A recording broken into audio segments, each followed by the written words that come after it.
Valley's People, episode 22. It's 30 minutes in duration. It's replay to be advised.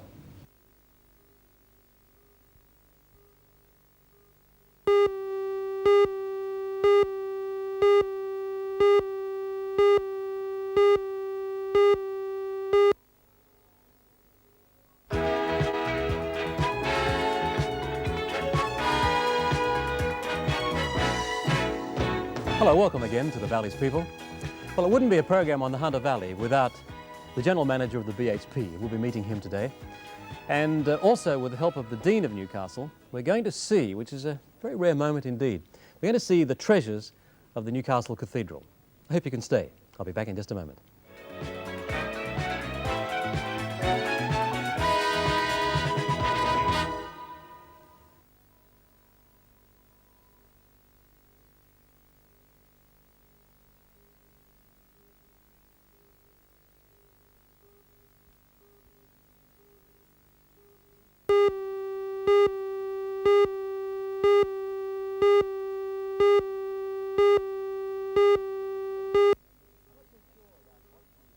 Thanks for joining us today.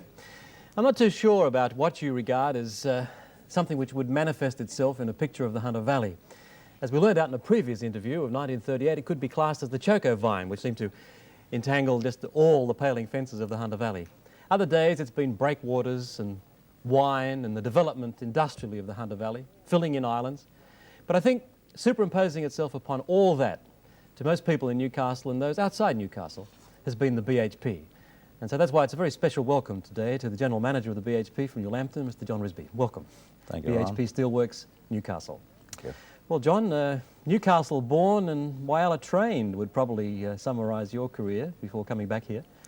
Well, actually, Maitland born, Ron, and Yes. I was born in Maitland in 1925, and of course the Risby family's been around that district since about 1826. Really? So I'm very proud of the Maitland area. Yes. What original land settlement was it? No, in fact, I think one of my forebears had the first hotel in Maitland. Really? Yeah. Yes. Well, it's really following through the development of the Yes, Valley. yes, and I went to public school and high school in Maitland, and before I ventured away from Maitland to the wilds of Newcastle, so to speak. Right, and then the move to Whyalla was an important career development for you? That was a tremendous experience for me in metallurgy and probably in steelmaking, more importantly. One doesn't get the opportunity very often to build a new steel plant. No, indeed. And 16 years in Whyalla was a wonderful experience. I guess when you look at your career before becoming General Manager of BHP Steel Newcastle, it's really a perfect model for career training, isn't it? I mean, you started there and here you are almost as high as you can go in the organisation. Yes, well, I think there are many people in the company that have been through our trainee scheme and are now heading up all the divisions of the company. I started in BHP 40 years ago next week as a trainee and worked shift work and some pretty hard manual work. It was very good training. I think I'd do it all again. It's been a wonderful experience, the whole 40 years. Yes. I guess it helps too because, you know, someone, well, the man upstairs has been through it and knows it, and so he can relate a little more to the problems of others. Yes, I think you're right. I guess we might be a little bit inbred in BHP, but I think it's paid off over many, many years. Yes. And others would remember you as a sportsman for the Hunter Valley, as a representative rugby union player. I think I was at 2KO at the time and I, in fact, called the match that you played in against the Maoris or the All Blacks. Maoris and All Blacks, yeah. I had the pleasure of playing against. Excellent footballers. That was Wanderers, wasn't it, your home Yes. club? Played 10 years with Wanderers Club, and most of the Wanderers in the early 40s, of course, were trainees with BHP, and a lot of them went to public schools in Sydney, and they played rugby union in those public schools. Yes. We always had a very, very good club, good team spirit. A lot of the boys worked together. Many of our old matches with Merewether Carlton, I think, were almost like grand finals every time we met. Yes. Wonderful experience. Yes. That applied too in your cricket career too. You were representative for Newcastle. Well, I think cricket was always my first love. I played first grade cricket in Maitland when I was 15, helped a great deal by one of the greatest enthusiasts in the Valley of cricket, Colin Johnston from Maitland. I played with Northern Division for quite a few years before I came to Newcastle. And then you seemed to be at Waratah Mayfield and Hamilton and Yes. other clubs as well?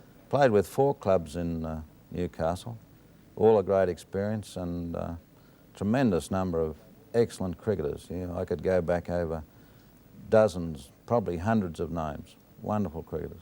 There are a lot of Hunter Valley names in the side that you played in, the Bill O'Reilly testimonial some years Yes, ago. I remember yes. seeing the name of Arthur Morris, who's revered in the photographs around at that time the Newcastle Boys Yes. High School, as he represented them. Yes, I played against Arthur Morris in that match. He opened the batting just after he'd finished competitive grade cricket, in fact.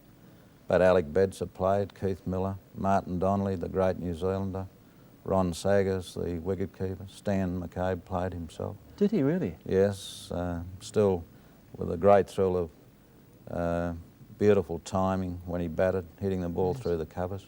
I guess it was a thrill for someone who could well have been admiring the batting standards of Stan McCabe to be there, even just in the Oh same yeah, team. yeah, that was a tremendous, probably the highlight of my cricket career, just to play with those people. Yes, you weren't a bad all-rounder yourself, though, were you? 50 wickets in a season several times?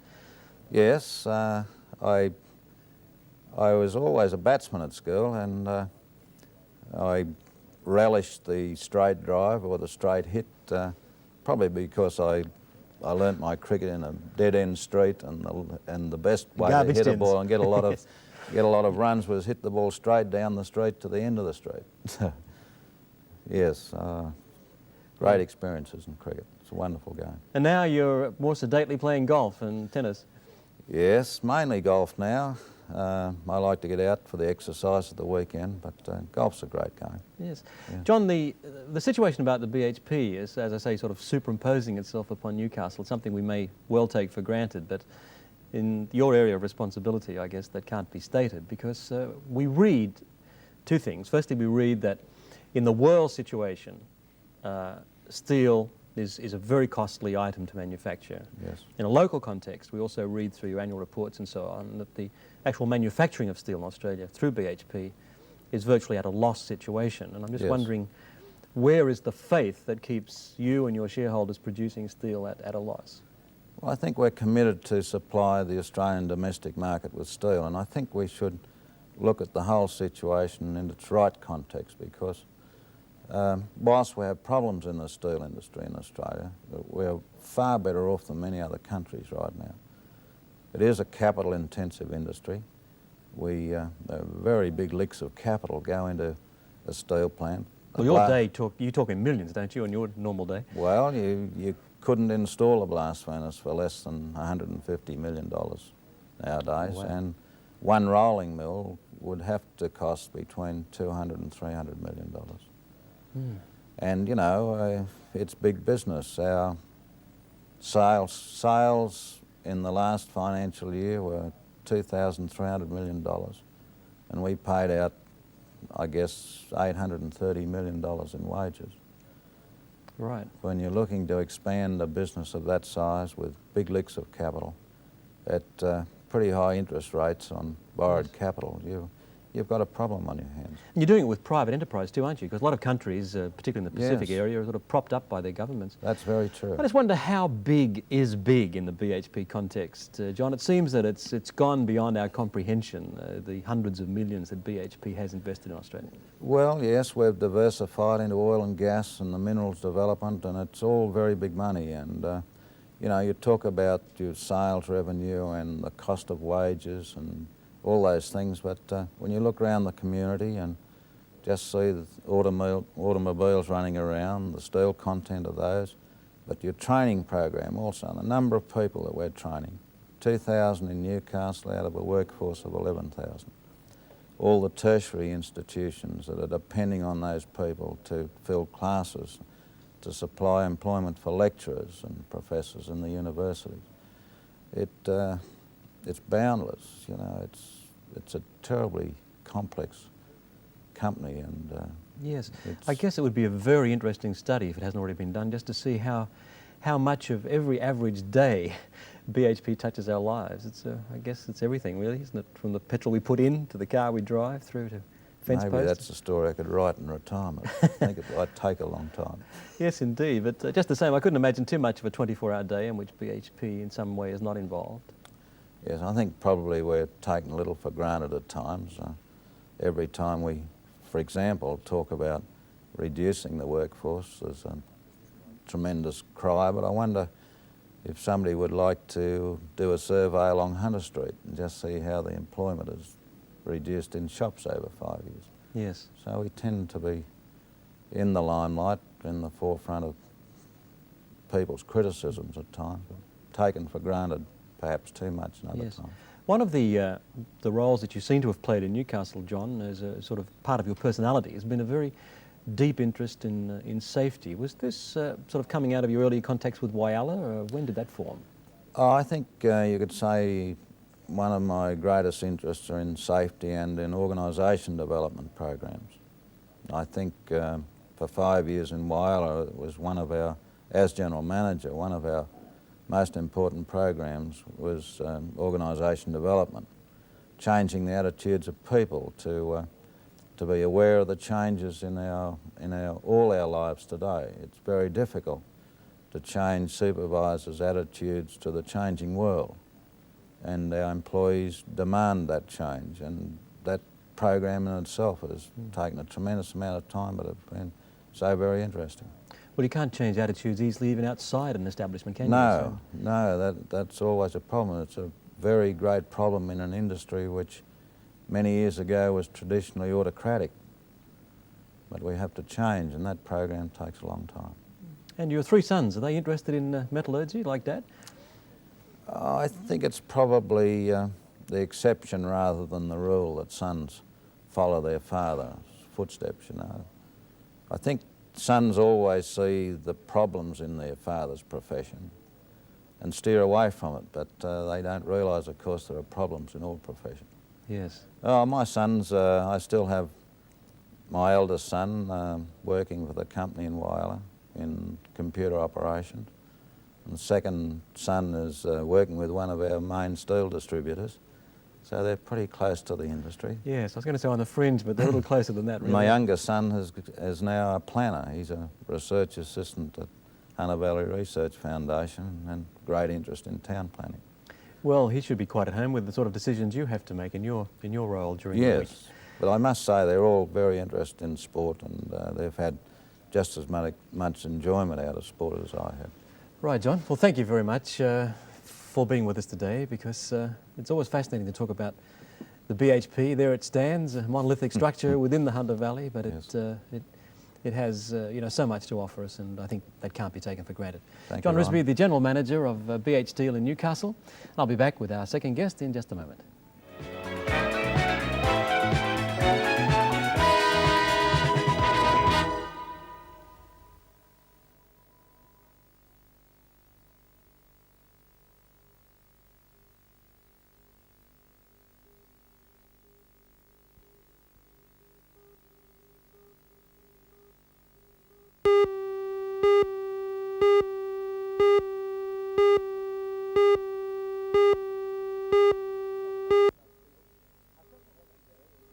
Welcome back to the Valley's People.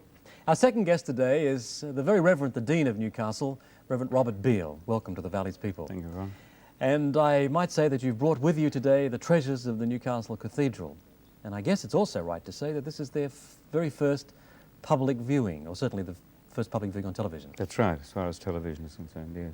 Yes. How did we end up with the treasures of the cathedral? Well, it's a long story. I think over the years, great buildings like cathedrals seem to gather treasures. But I must add very quickly that the people are the treasures first. But naturally, gifts come to places like this. And as far as the Flagon is concerned, which we see on the table, that begins really with the history of the diocese. Bishop Tyrrell was our first bishop. He came to Newcastle in 1847, and of course the city of Newcastle was declared a city at the same time as the Diocese of Newcastle being given letters patent by Queen Victoria. Now, the Newcastle Cathedral there, Dean Robert, is in fact one of our oldest, or the oldest? Well, it's one of the oldest sites. There was a church there, first of all, in 1817. That was a slab hut. And then another one in 1817 with a large tower which had to be demolished after a time because of the winds on that particular hill. And then the Pro-Cathedral, which is opposite the cathedral now, that was built in 1884. And the present building was opened in 1902. But as a cathedral, But as a cathedral, it it's one of the- predates Sydney. Yes. Yes. Yes. Mm. That's fascinating, isn't Yeah. it?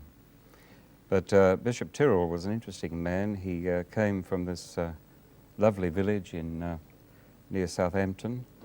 He was vicar of Beal Abbey. Lord Montague is the present incumbent of that, or I shouldn't say incumbent perhaps, but still. He has that famous car museum you may have heard about. But when Bishop Tyrrell came, Baroness Montague presented this flagon to the bishop, and it's eventually come into the hands of the cathedral. I suppose it's easy to describe a collection such as this as priceless, isn't it? I mean, priceless in terms of people and history. Yes. But as a commercial worth, has it ever been valued? Do we know? No, we haven't bothered about that. There's nothing we could do with it anyhow. I can't tear off into the night with it, but we couldn't sell it, and we wouldn't want to sell it. No. But we're talking about many thousands of dollars value We are, here. yes, it's all solid gold, particularly the Book of Gold and the chalice. I think the Book of Gold here is probably the highlight of the collection, isn't it? For several reasons. For several reasons, mainly because we all realise historically after the First World War, feelings ran very high in this country. We'd entered that great conflict, and it has been said that we were born as a nation. And after the war, there was a great deal of grief still in many people's hearts, as well as the desire to bring to remembrance the names of those men and women who'd given their lives from this Hunter Valley area. And Dean Crotty, the Dean of the cathedral at the time, instigated that this book should be created. And the whole idea of it grew, and people began to offer their gold and their jewellery to make a cover for the book. And Mrs. Emma Dan, who was a Newcastle resident, was asked to draw up the book. And it took 6 months for her to painstakingly paint each of these lovely pages that you see, giving the various names of the parishes that existed then throughout the Diocese of Newcastle. And she copied the idea from the famous Book of the Kells, which is an 8th century book of the Gospels, which was created by the monks in Lindisfarne in the north of England. And what's the story on the names recorded here, Dean? Well, each parish in the diocese put forward the names of those who'd lost their lives from that particular parish, and they were So entered this is into a gold this book of memory. Then. Yes. And we can imagine the emotion of the people at the time when we see the amount of gold that came in to cover this book. And of course there's another story when we look at the chalice and pattern. Also, in the treasures, you notice that the amount of gold is extensive, isn't it? When you said there that people are actually donating their jewellery and so on to produce a book, lasting memory such as that, there really must be the contribution, independent contribution of hundreds of people in that. Yes. So no wonder you describe it as being priceless in that sense. Yes, and it's engraved with the words, they died in order that love might live, or they died without hate, for the sake of peace, in order that love might live. So the whole thing was very emotive. And our next treasure? Well, there was sufficient gold and jewellery left over after the cover had been created for this book. So a chalice was created.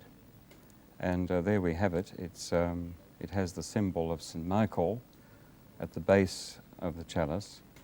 And of course the chapel in the cathedral, known as the Warriors' Chapel, it's quite famous now throughout the country. That was erected in 1922 and dedicated to the memory of those who'd given their lives in the First World War.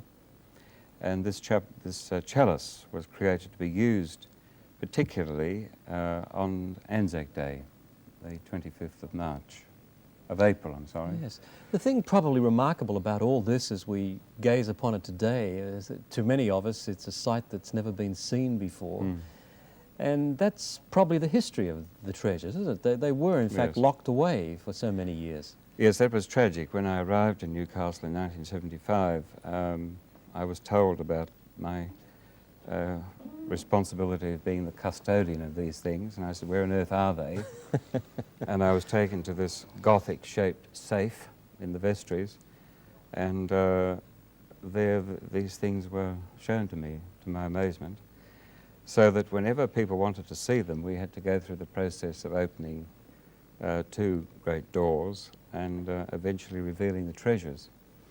So this seemed to be quite unfair to the public, as well as the fact that these things shouldn't be hidden. And a group at the cathedral I'd formed called the Arts and Beautification Committee volunteered to raise the money for a security case with glass so that people could see it or see them. So there they are today on the constant display. Yes. And unless your church wardens have a heart attack after home watching you at the moment, I should point out that Warmall Brothers picked these up with that Yes. maximum security, brought Yes. them here to the television, and will take them home again. Yes. So they've kept safe.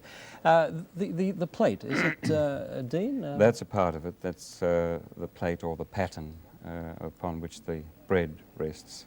And you have amongst the treasures a Victoria Cross too, I notice. Yes, that's quite remarkable. That came into the Dean's custody during my predecessor's time. It belonged to, or had been awarded to Captain Jeffries, and the family felt that it should be kept in some particular place for forever, for that matter. Yes. So there it is in the custody of the Dean of Newcastle, whoever he may be. And that's also in the case on view. I saw one reported to have been auctioned in London recently for $20,000, which rather surprised me. Yes.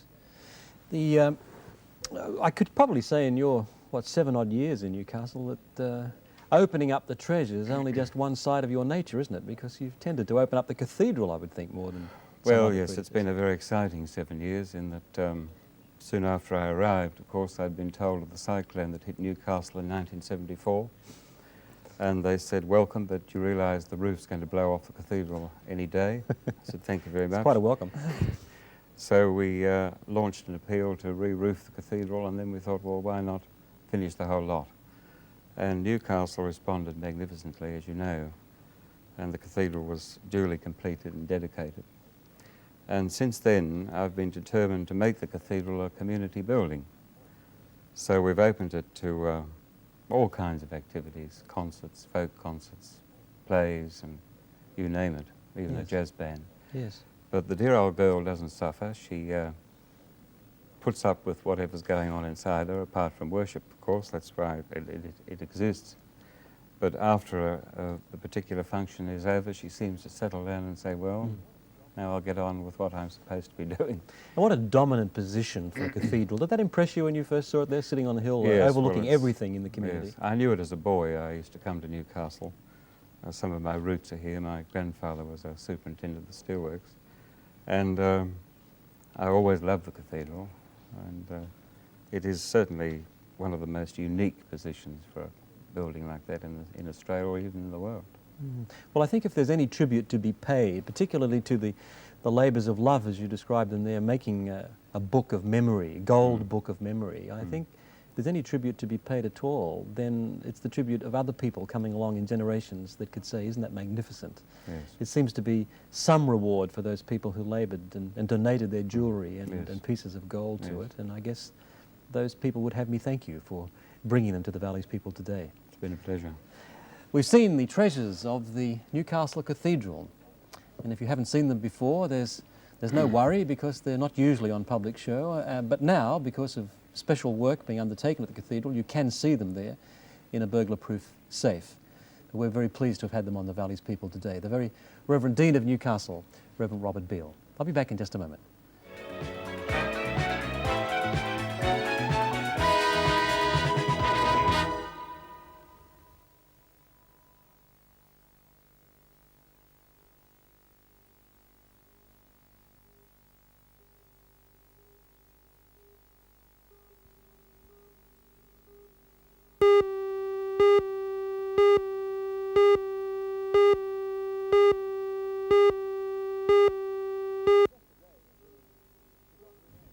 Our guests today have been Mr. John Risby, the General Manager of BHT Steelworks Newcastle, and as well a representative of the Hunter Valley. He was a rugby union representative for Newcastle and also a cricket representative for Newcastle.